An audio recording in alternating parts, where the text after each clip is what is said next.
So నువ్వు ప్రజలకు ఏమైనా బాగు చేయాలి. వాస్తవం ఏంటంటే ఇలా ఏ అటవీ ప్రాంతాలైనా ఎక్కడికైనా ఆదివాసీ గూడాలకైనా ఈవెన్ పేదలో ఉన్నటువంటి కటిక పేదరికంలో ఉన్నటువంటి వాళ్ళు కావచ్చు, పల్లెలకు కరెంటు లేని పల్లెలు కూడా ఉన్నాయి. నిజం కూడా ఇలా పల్లెలల్లో జనాలకు రాజ్యాంగం ఇచ్చినటువంటి హక్కులు ఏమేమి పొందుతలేవు, అది వాస్తవం.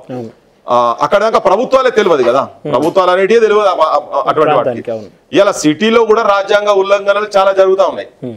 ఒక పార్టీలోకి వెళ్ళి గెలిచిన ఎమ్మెల్యే ఇంకో పార్టీలోకి పోతుండు ఉట్టిగానే. పైసలు వ్యాపారం అయిపోయింది రాజకీయం కూడా. సో రాజ్యాంగం అమలు పల్లెల కాడికలు మొదలు పెడితే పై స్థాయి దాకా కూడా ఏం అమలు అయితే లేవు. ఈ కానూను ఇవాళ కూడా బ్లాక్ మార్కెటింగ్ జరుగుతున్నది. ఇవాళను ప్రభుత్వాలే రాజ్యాంగానికి వ్యతిరేకంగా వాళ్ళు పెట్టుకున్నటువంటి పాలసీలకు వ్యతిరేకంగా వాళ్ళే పనిచేస్తున్నారు. ఇలా పల్లెల్లో బెల్ట్ షాపులు ఉండొద్దు కానూన్ ప్రకారంగా, కానీ ప్రభుత్వమే బెల్ట్ షాపులు నడుపుతున్నది కదా. ప్రభుత్వం వాళ్ళతో పైసలు తీసుకుంటుంది, రాజకీయ నాయకులకు పోతున్నాయి, ఆఫీసర్స్ పోతున్నాయి, అన్నిటికీ పోతున్నాయి. అందుకే ఇవేవి కూడా ఇంకా పల్లెల దాకా పోతలేవు. సో ఇవన్నీ పరిష్కారం జరగాలంటే ఇప్పుడు కామన్ ఎడ్యుకేషన్ సిస్టమ్ మొత్తం కంప్లీట్ గా దేశం మొత్తం మంచి సమానమైన ఎడ్యుకేషన్ సిస్టమ్ ఇవ్వాలని స్వతంత్రం వచ్చిన కాడికి మనం పాలసీలు పెట్టుకోవాలి.